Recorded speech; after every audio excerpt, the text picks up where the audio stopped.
This is All Talk Radio. You're listening to 1680 The Crow. Hello and welcome to 1680 The Crow. I'm your host, Yusuf Habib, with your news and sports updates to 12 o'clock. We begin with breaking news from the BC legislature. MLA John Rustad has announced he is joining the BC Conservative Party, crossing the floor from the BC Liberal Party. He had been sitting as an independent MLA since being ejected from the Liberal caucus last year after he shared social media posts that questioned climate change. Rustad is the first Conservative Party MLA since John Van Dongen in 2012. British Columbia's appeal court has ordered the Hells Angels Motorcycle Club to surrender 3 properties under the province's Civil Forfeiture Act. The unanimous decision issued Wednesday says ABC Supreme Court Justice was wrong to find no evidence that the Hells Angels clubhouses in Nanaimo, Kelowna, and Vancouver were used for the planning of criminal activity. The decision orders Hells Angels members to pay the costs of the appeal and requires the titles of the properties to be transferred to the province. The BC assessment website shows a total combined value of just over $3 million for the properties. A report by ratehub.ca says even though home prices are falling, Canadians aren't finding houses more affordable, and that's because mortgage rates are higher than they were a year ago. The company says that in all but one of the 10 major cities it reviewed, buyers need a higher annual income than last year to qualify for a mortgage for an average-priced home. In Victoria, a would-be buyer needs to be making more than $169,000 a year, up from almost $144,000 a year ago. Vancouver City Council has officially moved to scrap its single-use cup fee just over 1 year since it was introduced. Jacob New has the latest. The ABC Majority Council passed the motion to throw out the fee in a meeting yesterday evening. It charged customers 25 cents on single-use cups since January 2022. Councillors say it did not achieve its goal of encouraging consumers to use their own cups more often and reducing waste. The latest data from Vancouver reports that 80 million single-use cups ended up in landfills in 2018. Officials were also frustrated they could not legally obtain any of the proceeds through the Vancouver Charter. It will officially be removed no later than June 1st. Jacob New, 1680, The Crow. We are now joined by reporter Jacob New live in Burnaby. Jacob, what does this mean for people picking up their morning coffee? Well, Vancouver businesses will begin phasing out the fee added onto those single cup purchases sooner than later. I spoke with Councillor Rebecca Bly, and she said while they want to remove it as quickly as possible, there's still a lot of work to do to get there. And are other green initiatives being considered to replace this policy? It's a bit early to narrow down what could be down the line, but Bly mentioned one idea would be introducing a mandatory discount businesses would give to those bringing their own cups to offer, to avoid passing down the buck onto the customer. Yusuf? Thanks, Jacob. BCIT has been voted one of BC's top 100 employers. According to the Institute, one of the reasons they ranked is because of their new People Vision Wellness program. Reporter Carissa Cheng with more. A librarian at BCIT's Burnaby Campus, Hope Prince, agrees that the institution's wellness programs are beneficial for staff and student engagement.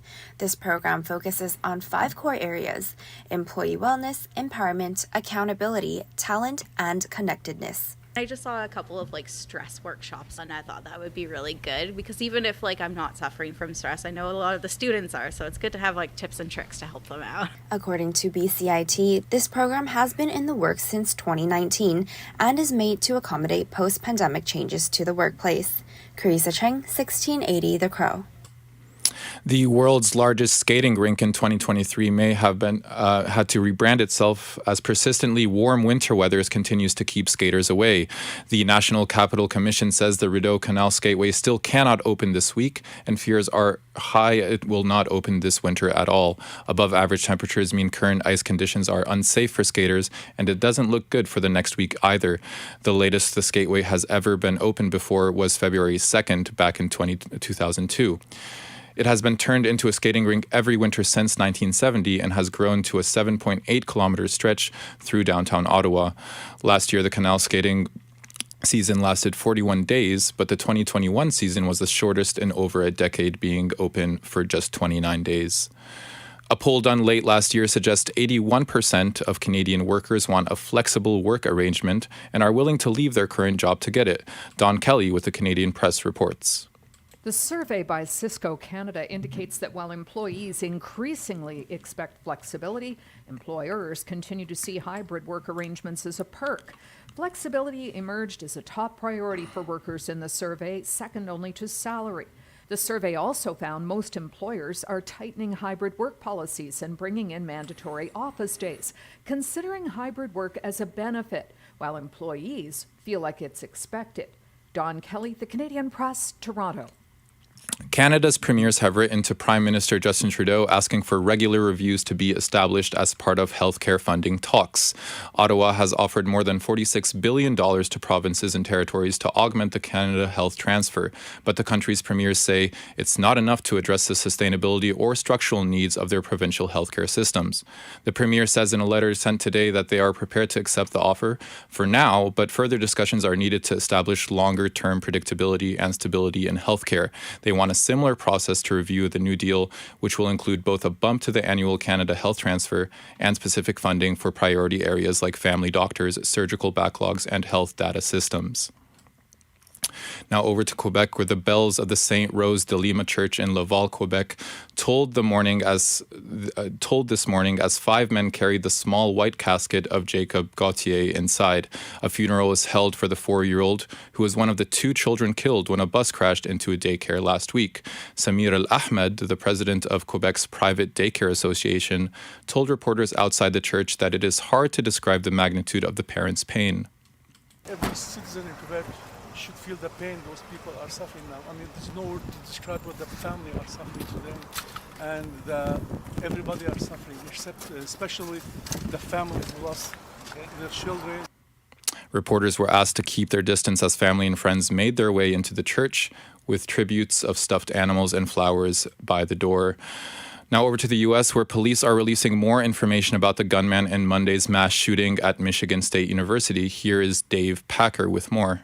Anthony McRae was well armed as he went on a shooting rampage at Michigan State University Monday. Deputy Chief of Campus Police Chris Rosman. We can confirm that the shooter had 2 handguns on his person when he was located. Those guns purchased legally but not registered, says Rosman. Motive still unknown. Lieutenant Rudy Gonzalez with the Michigan State Police. McRae did not verbalize anything to the officers prior to him shooting himself. McRae was not a student, nor was he a Michigan State employee. Dave Packer, ABC News. Ohio residents are concerned about possible safety threats after a train derailment spilled toxic chemicals nearly 2 weeks ago. East Palestine officials say the air quality is safe and they will continue to monitor the situation. Here's ABC's Alex Preche with the story. Norfolk Southern releasing this statement ahead of the meeting, writing in part, after consulting with community leaders, we have become increasingly concerned about the growing physical threat to our employees. Norfolk Southern announced a $1 million fund to help this community. Still, the state's attorney general is considering legal action against the rail operator, and many of these residents are considering legal action as well. The head of the U.S. Environmental Protection Agency is expected to visit the area later today. Now over to Turkey, where their disaster management agency is reporting a total of 39,875 people died in last week's earthquake that hit both Turkey and Syria. UN Syria coordinator Mohammed Hedi says Syria's death toll has also been increasing. So far, what we know is that the death toll have exceeded 6,000 in Syria. We're hoping that this number will not increase by much, but from what we're seeing, what we're hearing, the devastation of that earthquake is really not giving us a lot of hope that this will be the end of it. Hedi says 128 trucks have crossed into Syria's northwest region. Israel's government is passing a law that is already drawing sharp criticism from Arab lawmakers and the Palestinian Authority. Jordana Miller from ABC reports. Convicted Arab attackers who receive stipends from the Palestinian Authority can now be stripped of their Israeli citizenship or East Jerusalem residency and deported to the West Bank or Gaza. The new law, passed by a large majority of Israeli lawmakers, set to affect over 300 jailed Arab and Palestinian militants. Stay tuned for sports after the break.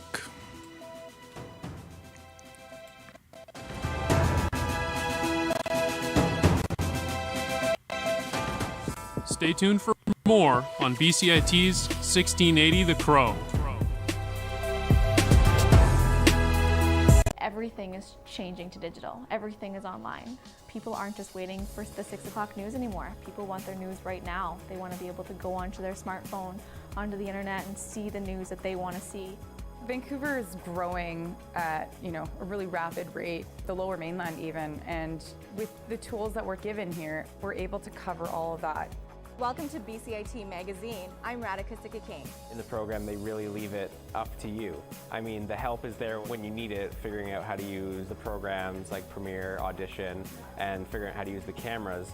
But it's up to you to sort of experiment and figure out what you can do when you go out in the field. They brought candles and flowers to remember the student who lost her life yesterday. Teresa May says the international community condemns Moscow. They really make sure that you know the basics and you are able to put out a quality product. I'm Brady Tretnero. And I'm Radhika Sikakane. Thank you for tuning in to BCIT Magazine. This is sports on 1680 The Crow. Another home loss for the Vancouver Canucks last night against the New York Rangers, and it wasn't quite the NHL debut Artur Silovs hoped for. The 21-year-old goalie stopped 22 shots for the Vancouver Canucks as the scoreboard read a 6-4 decision to the New York Rangers. Silovs says that there's a lot he can take from the experience.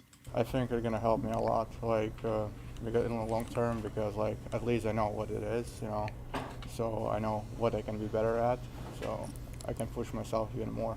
The New York Rangers have now won 6 straight games. The Vancouver Whitecaps will have a new look and new sponsor when they open the Major League Soccer season later this month. The team unveiled its 2023 Bloodlines jersey on Thursday, supporting Canadian Blood Services and featuring the name of its new premier partner, TELUS. The Vancouver-based telecommunications company replaces Bell, which had been the Whitecaps' main corporate sponsor since the team's inaugural season in 2009. Vancouver's New Jersey features a touch of red that the club says symbolizes both its Canadian pride and origins, with the original 1974 red logo featured as a jock tag.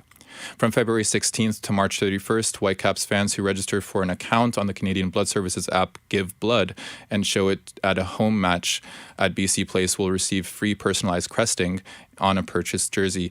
The Whitecaps kick off the MLS season at home against Real Salt Lake on February 25th.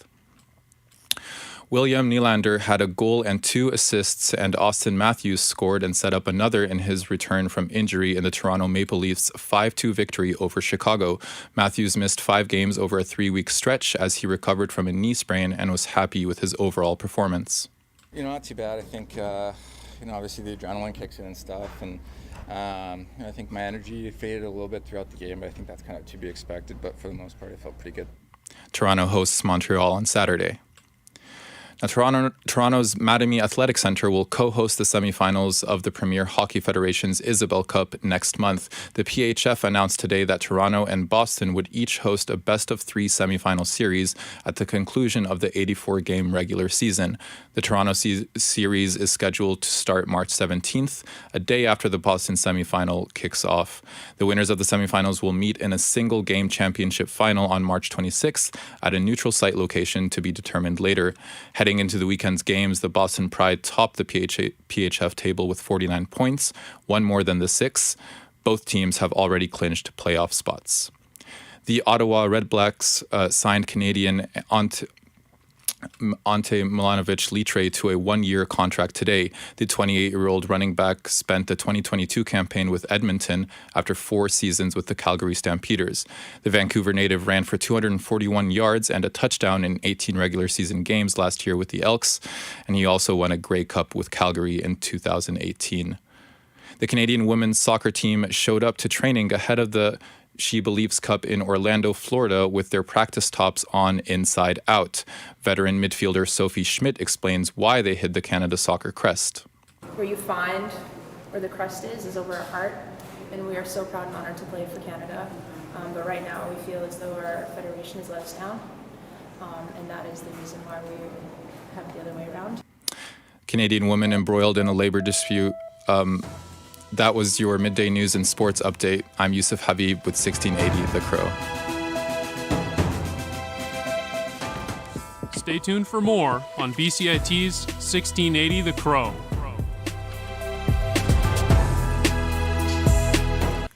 Now it's time for the comment. The Canadian women's national soccer team is gearing up for the Women's World Cup while fighting a labor dispute over the allocation of finances. Canada Soccer Business needs to invest in the younger generations and help build soccer in Canada fairly for years to come. A statement of operations for Canada Soccer shows that the men's team were able to spend over $11,000 compared to just $5,000 for the women's team. The women are simply asking for equitable financing in comparison to the men's teams. CSB is the little-known entity that represents Canada Soccer's corporate partnerships, which means they hold all the money for the national teams. CSB needs to do whatever they can to make the players happy, like giving equal accommodations and training conditions for both teams. The men were in a labor dispute of their own just last summer, but players from the men's side have written letters of support for the Canadian women. If CSB becomes transparent with how they distribute their money while investing in their current and future players, it will be a win-win for everyone. Because after all, if CSB just want more money, more players at a higher level will get them to their goal. Victor Gaucher, 1680, The Crow.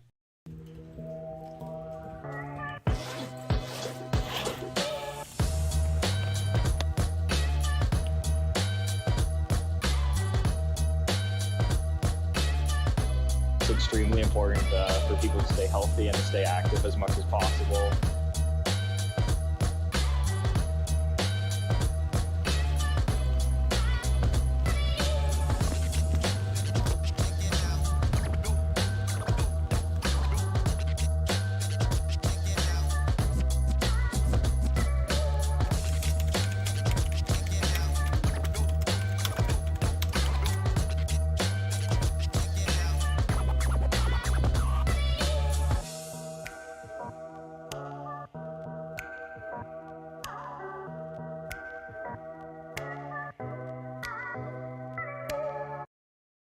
This is 1680 The Crow, and you're listening to our feature presentation. Hello, and welcome to the first episode of The Crow Chronicles, a podcast made possible by BCIT Journalism students. I'm Jerison Rashon. And I'm Melanie Levesque. During today's episode, we are going to analyze the evolution of food culture. Vancouver has always been an inventive spot for food due to many cultural influences. The city can take credit for popular foods such as the California roll, created here by chef Ichiro Masato in the 1980s. This melting pot of culture and evolution took a city that was once only known for French cuisine and nurtured it into a place remembered for culinary diversity. First, we'll hear from Alexandra Gill, a food critic for the Globe and Mail. Plus, we speak with George Siu, one of the founders of the popular local restaurant Memphis Blues Barbecue House. Prepare for your mouth to water. To our surprise, there are few food critics in Vancouver. Alexandria Gill is among the most experienced, reviewing restaurants and providing expert food recommendations for Vancouverites looking to experience the city through taste. Here are some of the highlights from our interview with her. Alexandra started as a food critic in the early 2000s. She recalls the innovation of the city's scene even in its early days. The scene was so far ahead of the curve. I mean, all of the trends that are commonplace now, farm-to-table cooking, sustainable seafood, farmers markets, drinking local wines and spirits. I mean, that was all happening here in 2001, like 22 years ago, long before it was popular in Toronto. A new development in Vancouver's food culture, the Michelin Star Guide has recently given stars to restaurants in the city. Alexandra Gill spoke of her thoughts on the news. I mean, the Michelin Guide was just announced, 2 weeks ago in Vancouver. And the restaurants that were recognized with 1 stars were, very small, a lot of chef-owner restaurants with, farm-to-table menus, a real expression of, of the owner. I mean, they were small and personal and intimate. The everyday person might believe that being a food critic's job involves using opinions and judging based on personal likes and dislikes. But as Alexandra told us, this is not true. For me, it's really important to say this isn't about me and it's not about my dislikes. When I'm judging a restaurant, I always consider, what was the intent of the chef? What is this supposed to taste like? What does he want it to taste like? I always try to take myself out of the equation and remember that my preferences don't matter. I'm not important. I'm trying to determine whether the food being prepared is being prepared as the chef intended and as it properly should be. Alexandria, what do you think is the best kind of food to experience in Vancouver currently? I mean, we have a lot of great Asian cuisine in Vancouver. That's one thing we do really well, especially Chinese cuisine. Are there any kind of cuisines to look out for currently gaining traction here? It took a long time for the restaurants to catch on, but now we have some great plant-based restaurants and products. Blue Heron Creamery, she does some of the best vegan cheeses in the world. They're all aged the way, a real cheese is, using cashew or now lentil-based foundation. Yeah, I think we're really taking off in the vegan scene. Some of those up-and-coming chefs. Elephant, there's a chef called Justin Lee who oversees this very small restaurant called Elephant, sort of in Strathcona, the distillery district. And he's doing some fascinating, foods. It's hard to describe, it's like, but he uses a lot of unsung vegetables and a lot of radicchio, and he makes or chicories, and he makes desserts with chicories because he has to use up all his chicories to help the farmers out. Or he uses a lot of sort of offcuts, like his burger is made with beef hearts. Delicious burger, you wouldn't even know it's made with heart, but it's leaner, and and he does this sort of because he wants to save the planet. Like, this is his small little contribution to climate change. So he's using unsung animal parts and lesser known vegetables and doing it in a very small scale, very inventive, and a lot of interesting Asian influences in his food, which is part of the whole Vancouver fabric. What restaurants would you recommend to someone who wants to experience the best that Vancouver has to offer? Yeah, there are some quintessential restaurants. Like, I often say go to Kinyo Izakaya on Denman Street because that's really what Vancouver does well, that sort of Japanese elevated izakaya. Go there to understand, the origins of it, and just have some really great food and some great drinks in a fun little place. I would say go to Burdock & Co. This is one of the restaurants that won a Michelin star last year. I think her cooking epitomizes the Pacific Northwest. She was really responsible in developing a lot of the relationships with the small organic farms that, now service all sorts of farm-to-table restaurants. But, she created those pathways, and she's been very important to our locavore cuisine. She was the first one to do a 100-mile diet. And she's just such a beautiful chef. I mean, her style is, you're always going to find something new and different there with local organic ingredients and new ways of cooking. And she has a very sort of Japanese style way of cooking as well, which is something we do really well here. Regionally minded, locavore, regionally minded or local, locavore, people really do support small local farms here. Asian. We are an Asian city, and we have a very broad, diverse Asian cuisine. Wholesome. There's a lot of dedication to healthy living. It is not necessarily vegan, but we have lots of fried food. But I mean, sort of our commitments to sustainable seafood, to buy organic produce, to even letting local wineries and natural wines that we grow here now, and eating good local foods. I mean, that's local well, but I think wholesome is a little bit different here. So after our discussion with Alexandria, there was a bit that we were surprised about, and she told us a lot of things that I would not have assumed about food scene here as someone who lives here. For example, there's actually very few food critics left in the country. In big cities like Toronto, there are actually no food critics. So she considers herself like a dying breed, as her work is very expensive reviewing restaurants, and she really keeps the food reviewing alive here in Vancouver. Well, I was surprised in that interview is that she said something about the city being a capital for vegan cuisine, because I know the city has some famous vegan brands, including Eve's Veggie Dogs and Diet Cheese. And then she also kind of listed a few vegan restaurants, caused the city to become a place for vegan cuisine. Yes, I was also very interested in the way she talked about being a food critic and how to be unbiased. When I watch TV shows of popular chefs like Gordon Ramsay, they eat things and then they're like, I don't like this. But she talked about how it's not her personal likes or dislikes, it's about having an open mind. And I think that's very fascinating because the whole point of being a critic is to express your thoughts and feelings, but she does that in a way that doesn't include her personal opinions. There was the type of restaurants called casual restaurants where you can go inside the restaurant without making a reservation. I think that the Vancouver food scene is all about the experiences. She talked about how some restaurants are working to save the environment and other restaurants are working to bring back traditional cuisine. And I think that it's very fascinating that all these little experiences are so close together in our area, and we should be grateful to have such diverse foods to try.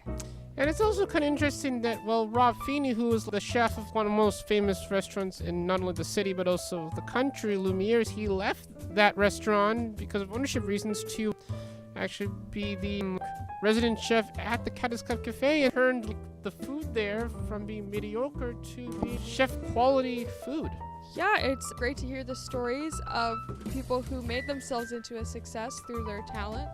And it's interesting to think that that's happening here on such a large scale and that the restaurant industry is ever expanding. So talking with Alexandria really opened up my eyes to what I should be trying more and stepping out of my comfort zone. And hopefully that there'll be more food critics probably in the future. Yeah, hopefully they don't all stop because it's important to hold the restaurants accountable. Now, a spotlight on one of those local restaurants in Vancouver. There were a lot to choose from, and we asked them if they are willing to tell the story about the restaurant. The Memphis Blues Barbecue House is considered as the first restaurant in Canada to offer Southern barbecue cuisine. The story of how Southern barbecue came to Vancouver began when Just Desserts founder George Siu and wine instructor Park Hilfinger were at a stopover in Memphis. George explains what happened with their first experience of a pulled pork sandwich. We had a stopover at an airport, and a lot of flights don't have food on the plane anymore. So we were looking for something to take on the plane, and out of the corner of my eye, I saw this big lineup out of this little window, and I realized, oh my God, they're selling pulled pork sandwiches. So we grabbed a couple and we got on a plane. And of course, when we got on the plane, the smell of it, everybody was just like, oh my God, we're getting pulled pork sandwiches. No, you're not. You're getting your peanuts. We're getting pulled pork sandwiches. So we took a bite and we knew right then, okay, we're gonna have to replicate this without bastardizing it. It has to be authentic if we're gonna do this. And that's how it started. The key of making authentic Memphis barbecue are the equipment and supplies that are used to smoke the meat. So we decided to take a trip down to the World Barbecue Championships in Memphis back in May. Memphis in May, it's called. The whole secret was low and slow and use fruit woods. Down there, they use hardwoods like pecan, white oak, things like that is hard to get in Canada. So we ended up using fruit woods, which is like cherry wood, apple wood. Those are fantastic for smoking. And anyway, that's how we got it all going to be as authentic as we could. And at the beginning, when we first opened, pulled pork was the big seller because nobody in Vancouver got pulled pork. Now you see it everywhere on everybody's menu. But they don't do it in a pit. They probably braise it in an oven and they add liquid smoke. We still do it the proper way. We have a giant smoker in every restaurant. We put fruit woods in the back and hardwoods in the back, and we have pork shoulders that we smoke for 14 hours. And we still hand pull our pulled pork every morning when we come in. And I think a lot of places that you see that have pulled pork on the menu, they already come prepared, and all they do is reheat it. You can order it off of a supplier, right? Because lots of companies do that now. Some other barbecue chain has a commissary, and they pre-smoke all their ribs and pulled pork and everything, and they ship it to their restaurants, and all they do is reheat. Whereas in every one of our restaurants, everybody has to cook, has to smoke, has to make the sauces, has to make, rub the meat, order it in, and load it in the pit, and be mindful of the cooking times and everything else. Well, the briskets and the pulled pork are the bigger cuts. They're cooked overnight and they take 14 hours. The ribs and chickens vary depending on the size of the chickens, and the ribs. Because we're dealing with an animal product, it's not like it's a widget. They come in different shapes and sizes in a sense that depending on the time of year too, the feed also affects the fat content on the animals. So that's why you can't just say, oh, it's 4 hours for this, 2 hours for that. You have to still open the pit, look at them, play with it, do all the little tests that you go through to make a perfect load. So do you have to be there super early to do all this stuff? It sounds like a lot of work. Prep shift starts anywhere between 6 or 7 in the morning. Sometimes, depending on the day and how busy our catering is, my prep guy will work a graveyard shift. So he'll come in at midnight, just as we're getting ready to leave the night shift. He comes in, we tag out, and he's here all night working. And then the first person in, depending on how heavy the day is, might come in at 7 and take over and just keep going. And then the rest of the staff start coming in, right, early in the morning. So yeah, it is a lot of work, and we still do, all the stores still do their own cooking and smoking. Nothing comes out of a box and just gets served. So your restaurant has been highly praised with awards. Care to tell us what it was like winning your first award? It was the Vancouver Magazine Awards, and we had no idea we would win because we were up against Gotham's at the time and a few other big heavyweights. And we won for best meat, and David Eisenstadt, who owns all the kegs, or used to own all the kegs, Highs, and also Gotham's, was very annoyed that we won. He's been into our place and he thought, these guys spent like 90 grand renovating that restaurant. I spent 2.5 million renovating mine. How could you guys have given that award to these guys? So at its core, what is the main message behind your restaurant? Not just good food and authentic barbecue, bringing people together. Great. Thanks, George. So both of us went to the Memphis Blues Barbecue House, and the food there was actually very authentic. It was interesting to go visiting after our interview because we got to take a step into what we already knew and with new background information about the restaurant. And so it was really cool to see that in action. The food was super yummy. Yeah, I had a pulled pork sandwich, and it was soft. The barbecue sauce gave it a powerful taste that you could actually put that sauce on anything. Yeah, I'm not much of a meat eater, but the poutine was really good, and the iced tea was also really good, and the waitress was really friendly. I remember the poutine, actually putting that barbecue sauce on it as well adds even more flavor with the gravy and the cheese. Yes, and after speaking with George, I knew a lot going into the restaurant. I instantly recognized the giant smoker, so that was kind of fun. And the atmosphere is very nice. The art in there is really nice. The music really takes you into the Memphis Blues spirit. And the cornbread, which is like a side with most meals in the restaurant, it actually tastes better if you put the sauce on it. There are also 2 other sauces that you can actually use. There's a barbecue sauce that has more smoky flavor, as well as a Carolina mustard that kind of adds tang to some meats. Yeah, so overall, a really good experience. I would definitely go back when I'm very hungry because the portion sizes are very big. But it was good overall, and it was interesting to go there because that's not the type of place that I think I would go unless someone told me about it. I'll probably eat the beef brisket next. While on their meals, they put a lot of barbecue sauce on top of the meat. With your poutine, they put a lot of barbecue sauce on top of the fries. For my pulled pork sandwich, they put a lot of sauce inside the sandwich. Even the sides that were included with the sandwich, you can actually put them inside it in case you're running out of any of the toppings in it. After trying the poutine, which is probably one of my favorite foods, I would definitely be open to trying the other menu items because it's just such an interesting cuisine and you don't get to taste it that much here.